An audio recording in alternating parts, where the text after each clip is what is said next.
you know, I'm like making enemies left and right with everybody just because I'm trying to like protect myself from like just this absurdity. All right, what I'm gonna have to get information. Do you want me to get the information from you over the phone or in person? There's something just very wrong about this. I made a call yesterday because I thought. Well, you gotta understand, it's our job. Every day I come to work, I have to review the blotter or daily signing, what happened. Wait a minute. You're not telling me that my name actually appeared in the paper? No, it's our own personal keepsake within the state police. But my name did actually go up on a computer, like I'm being sought after. Not a computer. It's only members of the state police have knowledge who calls in information so we can act on it. And like I said, I've been trying to locate yourself for about 2.5 months. And there you have it. By the way, whatever happened with the principal yesterday? I'm not sure. That's Trooper Kingston's case. As a matter of fact, I believe I heard her talking about today. She's still working with it. Still working on that case, and she's also working 3 to 11 today. Because, you know, the guy's like the principal of the school. He's like, you know, probably everybody's favorite man, so... I don't really know who he is, to be quite honest with you.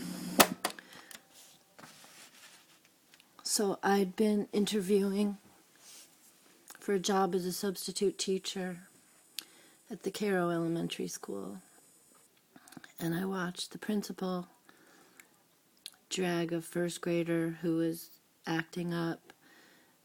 He was having a little tantrum, I guess, and the principal took his arm and dragged him with his feet dragging behind him down the hallway. And I made the mistake of saying something smart about it. I said, you know, and you wonder why he acts up. You could pull his arm out of the socket, you know. And I honestly believed that as a parent, I would want to know that my kid was being dragged down the hallway. The kid's name was Jeremy Shep, I'm pretty sure. And years later, I met his mother, and who ironically told me she didn't care, so that was kind of amazing. But this is why this trooper is calling me, because the day before I had called and reported this school principal dragging a child down the hallway, and for that my name got put in the police blotter. And this is after I told him I had just, you know, barely, you know, a year and a half before had been completely traumatized by being beaten up in the subway by police officer Deborah Moore, an African-American woman. I don't either, but... Like I said, what I just have to get general information from you. Would you like me to get that over the phone? Or would you like me when I issue the criminal summons?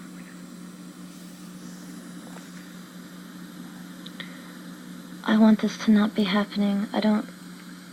You want to mail me a summons? Is that what you're saying? I can't mail you the summons. I have to give it to you in person. But when it comes to it, I have to get information about yourself for my daily login report. You know, like I say, it's going to take about 2 minutes. Just general information, name, date of birth, eye color, such and such of that name.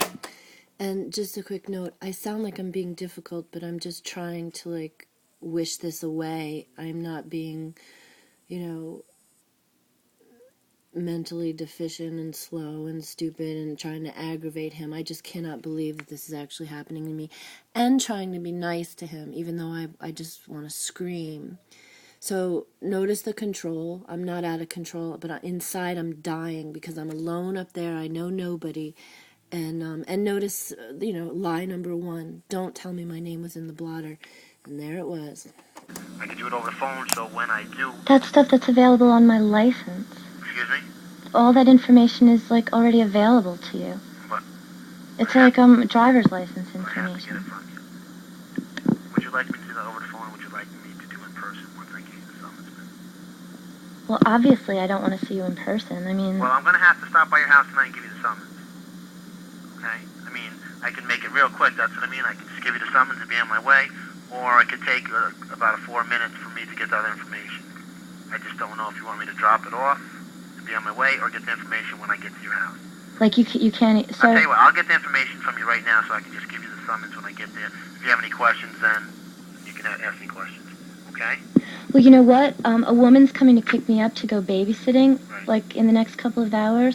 I'm not sure if I wasn't sure if she was coming at 5:30 or at 7. Right. But I tell you what, she's going to be really impressed to see the police in front of my house, and Well, she's going to love to trust her kids with me. That's why, where do you live? I could be at your house in 5 minutes.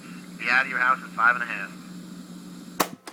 See, and that's, like how these little petty things interfere with just the basic getting a job.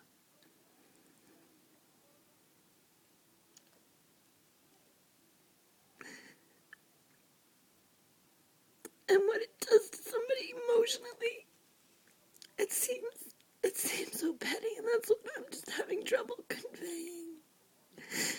I hadn't done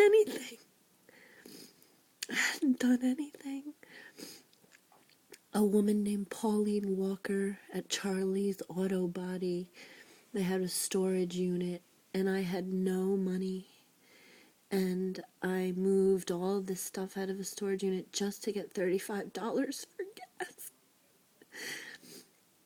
And meanwhile, Deborah Moore's making, $100,000 now with NYPD.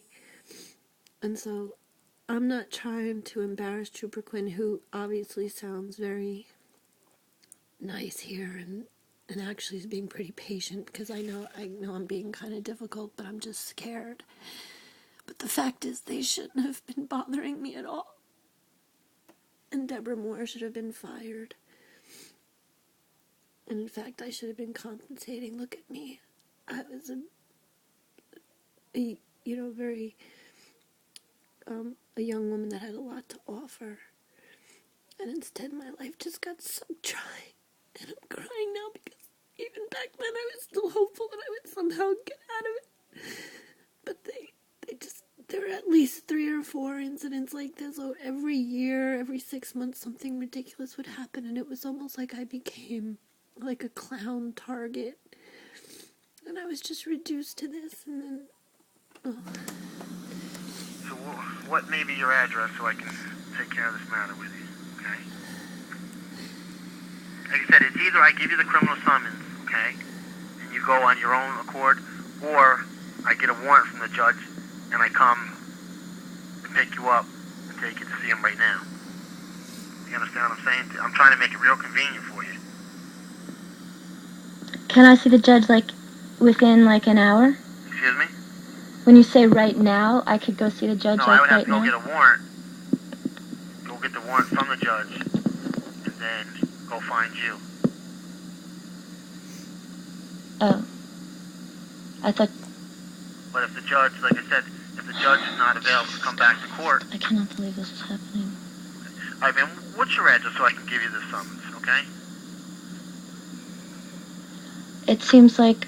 Ma'am. Shouldn't I be saying something like, I should, get a lawyer or something? No, you don't need a lawyer. If you need a lawyer, you can bring a lawyer to court with you when you appear in court. Okay? What I need your address so I can drop this criminal summons off to you. That's what I need. But aren't you supposed to, read me my rights or something? No, I'm not. Aren't you supposed to say, No, I'm not. I'm just issuing you the criminal summons. It just doesn't feel like that I have done nothing, and it just doesn't feel like I said, you have to go to court and answer these charges. Like I said, this is not an act of guilt. You understand what I'm saying? This doesn't say you're guilty. It just says that somebody's accusing you of doing something, and you have your right to go to court. That's why you go to court and tell the judge. You tell him your side of the story. What is she accusing me of doing? Harassment. But what does that mean, harassment? Once I see you in person, I will give you a copy of the complaint. I will hand it to you exactly what she said, you said. I'll give you that. Okay, that's called the complaint. I will hand you a copy of it. You can read it for yourself. Okay? What I need now is your address so I can give this to you. So I can stop by and give it to you. Although I sound relatively calm, I was scared to death because I thought they were trying to trick me into getting my address to arrest me, and I hadn't done anything. All because I tried to sue the NYPD for getting beaten up the year before. I wish I had the black and white picture in front